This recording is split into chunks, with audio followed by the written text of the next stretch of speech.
19 ఏళ్ల వయసులో వన్డేలతో అంతర్జాతీయ క్రికెట్లో అరంగేట్రం చేశాడు విరాట్ కోహ్లీ.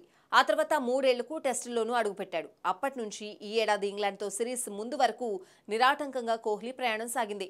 ముఖ్యంగా 13 ఏళ్లలో ఒక్కసారి కూడా స్వదేశంలో టెస్టు సిరీస్కు దూరం కాలేదు. కానీ ఇప్పుడు ఉన్నట్లుండి అతని పయనం ఆగింది.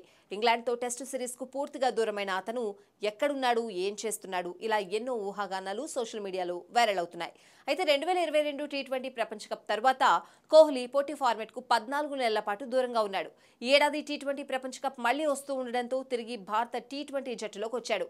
ఆఫ్ఘనిస్తాన్తో సిరీస్కు ఎంపికయ్యాడు. కానీ వ్యక్తిగత కారణాల వల్ల తొలి టీ20కి దూరమయ్యాడు. మిగిలిన 2 మ్యాచ్ల్లో ఆడాడు. అంతకుముందు ఇవే కారణంతో దక్షిణాఫ్రికాతో పరిమిత ఓవర్ల సిరీస్లో ఆడలేదు. కానీ టెస్టులో బరిలో దిగాడు. ఇక స్వదేశంలో కీలకమైన ఇంగ్లాండ్తో 5 టెస్టుల సిరీస్లో కోహ్లీ ఖచ్చితంగా ఆడతాడనే అంతా అనుకున్నారు. అనుకున్నట్లుగానే తొలి టెస్టు కోసం అతను హైదరాబాద్ కూడా వచ్చాడు. కానీ ఉన్నట్లుండి మ్యాచ్ ఆరంభానికి ముందే ఇక్కడి నుంచి వెళ్లిపోయాడు. తొలి 2 టెస్టులకు అతను అందుబాటులో లేడని బీసీసీఐ ప్రకటించింది. 3వ టెస్ట్ నుంచైనా అతను ఆడతాడేమోనని అనుకుంటే వ్యక్తిగత కారణాల వల్ల సిరీస్ మొత్తానికి దూరమయ్యాడు. ప్రతిష్టాత్మకమైన ఇంగ్లాండ్తో సిరీస్కు దూరంగా ఉన్నాడంటే కోహ్లీ వ్యక్తిగత జీవితంలో ఏం జరుగుతుందోనని అభిమానులు ఆందోళన చెందుతున్నారు. అయితే ప్రస్తుతం అతను కుటుంబంతో కలిసి విదేశాల్లో ఉన్నట్లు తెలిసింది.